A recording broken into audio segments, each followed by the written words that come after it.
Hello students. अभी तक अपन जो हेरिडिटी एंड एनवायरनमेंट के बारे में पढ़ रहे थे, तो उसको अगर अपन आगे बढ़ाते हैं तो अभी हेरिडिटी अपन लोगों की ख़त्म नहीं हुई है। और मैंने कहा था कि एनवायरनमेंट का अपन बाद में पढ़ेंगे, क्योंकि हेरिडिटी और एनवायरनमेंट दोनों का आपस में बहुत गहरा संपर्क होता है और दोनों को पहले अलग अलग पढ़ेंगे और उसके बाद के अंदर अपन दोनों को कंबाइन करते हुए और देखेंगे कि हेरिडिटी का वातावरण पर और वातावरण का हेरिडिटी पर और दोनों का एक साथ मिलकर क्या इफेक्ट होता है मानव के विकास पर या बच्चे के विकास पर। ओके, तो अब अपन स्टार्ट करते हैं, हेरिडिटी को कंटिन्यू करते हैं जो कि अपन ने पहली क्लास में किया था। सबसे पहले क्या होता है कि हेरिडिटी जो होती है कि वो वंशानुक्रम, जो कि मैंने आपको पहले भी बताया था कि जो कि आपको गर्भ के समय ही मिल जाती है, उसे आपको बाहर आने के बाद में अचीव नहीं करना पड़ता। लेकिन उसके लिए अपन को सबसे पहले ये जानना आवश्यक है कि अपन हेरिडिटी जो है तो वो कहाँ से प्राप्त होती है, किस तरह से प्राप्त होती है। तो उसके लिए गर्भाधान, मतलब गर्भ में जो शिशु आता है वो कैसे आता है, उसके बारे में जानकारी प्राप्त करना अत्यंत आवश्यक है।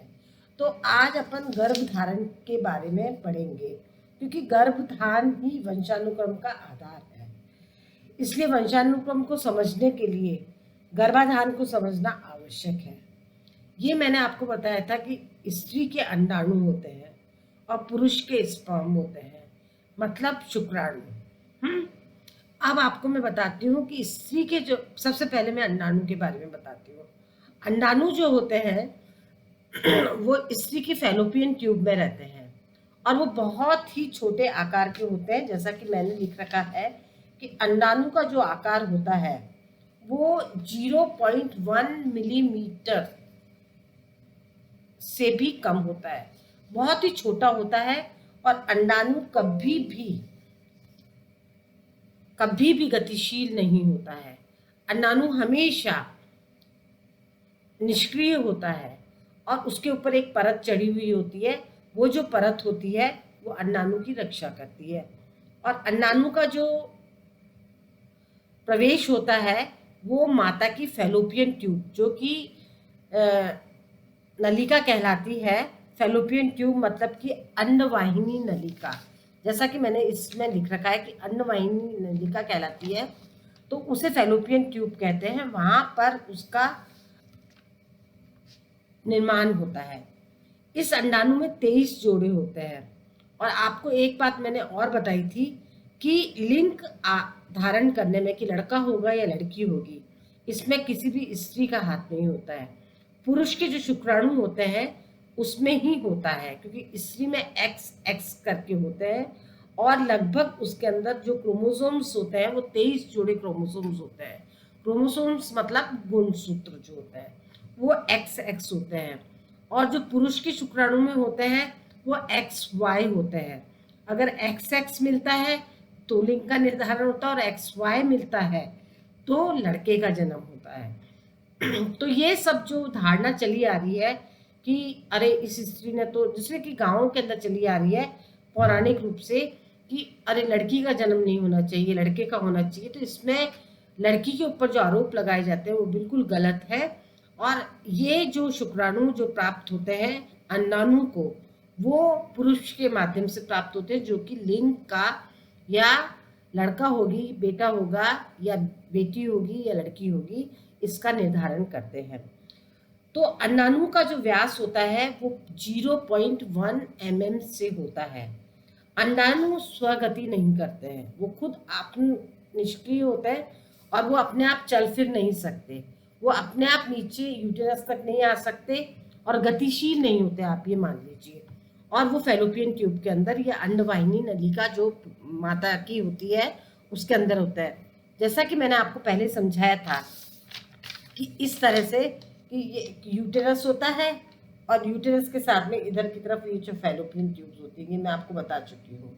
तो इस तरह की फैलोपियन ट्यूब्स यहाँ पर अंडाणु बनते हैं। जो कि 23 के जोड़े में होते हैं और एक्सेस होते हैं, एक्स एक्स। आई समझ में बात? अब उसके बाद में क्या होता है कि जब स्त्री और पुरुष का सम्मेलन होता है और अंडाणु और शुक्राणु का जब सम्मेलन होता है, तो शुक्राणु के बारे में मैं पहले आपको बताती हूँ कि शुक्राणु जो कि स्पर्म कहलाते हैं, जो कि पुरुष के अंदर पाए जाते हैं, वो एक्स वाई के जोड़े में होते हैं, एक्स वाई होता है। एक्स औरत का और वाई आदमी का अगर मिल जाता है तब तो बेटे का जन्म होता है, और एक्स एक्स तो लड़की का होता है। तो इसमें यही बात है। अब अपन आगे बढ़ते हैं।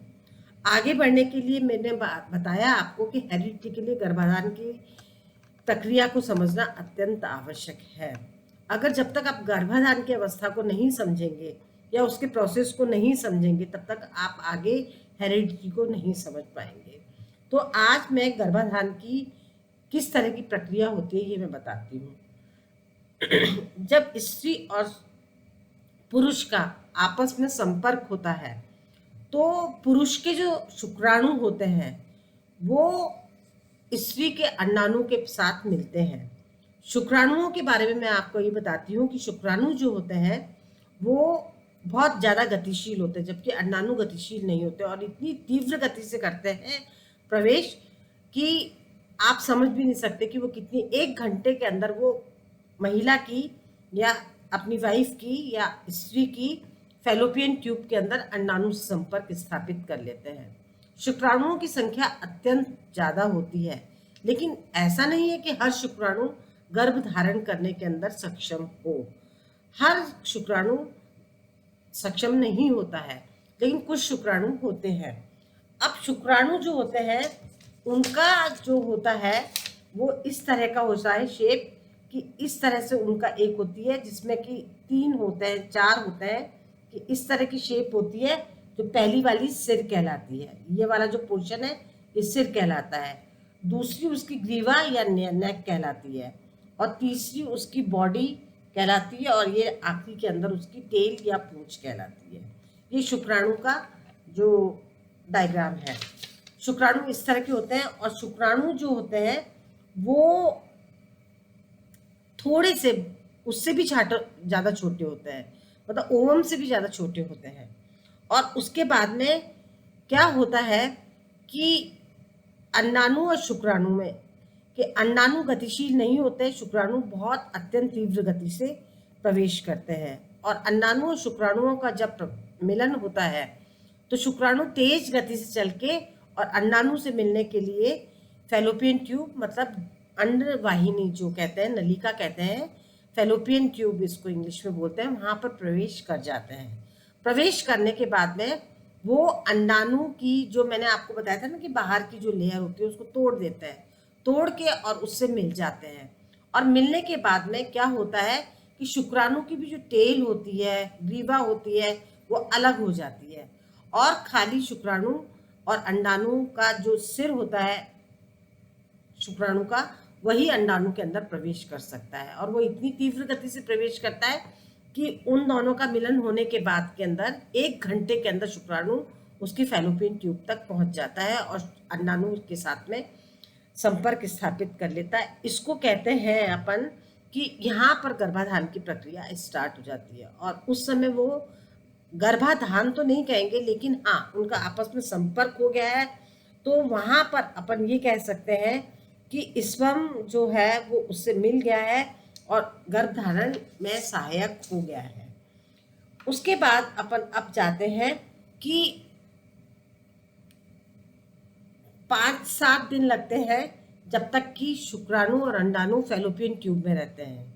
उसके बाद में वो थोड़ा मल्टीप्लाई होते हुए और महिला की या स्त्री की यूटेरस के अंदर आ जाते हैं, उदर के अंदर आ जाते हैं, और वहाँ पर एक नया विकास शुरू होता है, नए जीव का विकास शुरू होता है। नए जीव का विकास वैसे तो फैलोपियन ट्यूब में ही हो गया था, लेकिन अभी वो थोड़ा स्टेज छोटा था। अब यूटेरस में आने के बाद के अंदर, यूटेरस में आने के बाद में उनका तीव्र गति से, और जिसे कि कहते हैं 9 महीने के अंदर वहाँ पे भ्रूण स्थापित हो जाता है, और वहाँ पर आकर निषेचन की प्रक्रिया बिल्कुल कंप्लीट हो जाती है। निषेचन मतलब फर्टिलाइजेशन ऑफ चाइल्ड। गर्भाशय जो होता है, अंडाणु होता है, वो फिर जाइगोट में, मतलब जिसे कहते हैं जाइगोट कहते हैं, अंडाणु जो होता है वो फर्टिलाइज्ड ओवम हो जाता है। फर्टिलाइज्ड ओवम कब होता है? जब निषेचित हो जाता है शुक्राणु के साथ में, और 5-7 दिन के अंदर वो वापस से अन्न नलिका से और यूटेरस या गर्भाशय के अंदर आ जाते हैं। गर्भाशय में आने के लिए वहां पर उनका गर्भरोपण हो जाता है। गर्भरोपण होने के बाद में और उसके बाद के अंदर ये गर्भधारण की प्रक्रिया होती है, जो कि 9 महीने तक चलती है। अभी मैं आपको बता रही थी कि XX और XY, तो इनका जो अंडाणु का जो व्यास होता है वो मैंने आपको बता दिया, डायग्राम मैंने आपको बता दिया, और मैंने ये भी बता दिया कि शुक्राणु जो होते हैं वो गर्भधारण में सहायक होते हैं, अंडाणु निष्क्रिय होते हैं।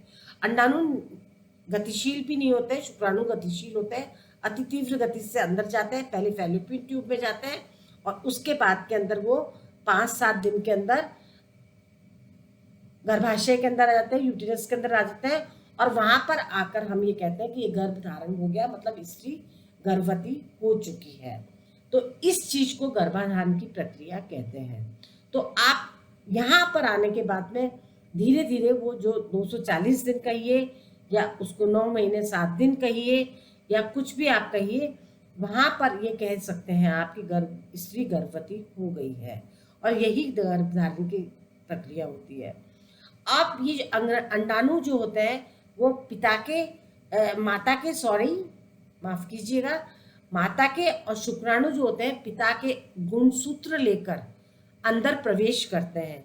तो जो बच्चा होता है वो माता और पिता के गुण या अवगुण या उनकी कला, जो भी उनके अंदर जो भी हॉबी होती है या जो भी उनमें कोई बहुत आर्टिस्टिक होते हैं या कोई कला होती है, वो वहीं से स्टार्ट होती है बच्चे के अंदर।